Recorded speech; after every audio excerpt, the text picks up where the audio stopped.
Aku punya seorang sahabat, nama dia Aiman. Tapi dia selalu suruh aku panggil dia Aiman Uchiha.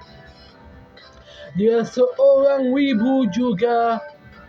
Aku pun tak tahulah kenapa dia suruh aku panggil dia Aiman Uchiha. Tapi ku faham klaim Uchiha adalah klaim yang paling hebat di anime. Sampai aku berharap adalah keluarga Uchiha yang betul di Jepun. Kerana klaim Uchiha memang hebat.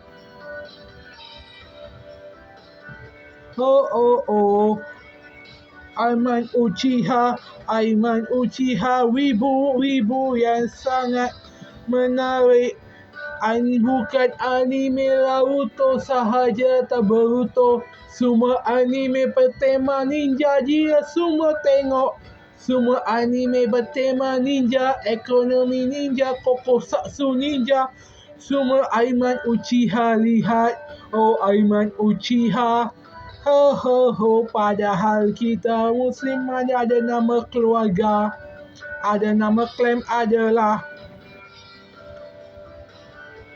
Begitulah wibu sejati, minat sangat karakter anime sampai tukar nama anime juga.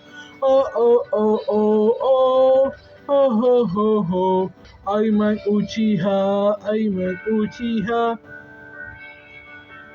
Untung dia pandai mengemas, tidak macam wibu lain yang rumah dia macam mana ku tidak mahu jaga.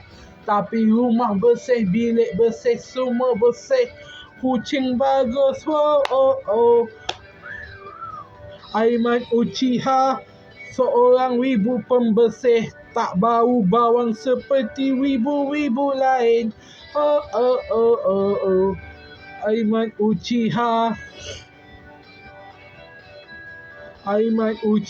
seorang yang bijaksana. Aku tidak heran kenapa dia guna nama Uchiha, padahal dia bukan agama, tak jelas apakah itu.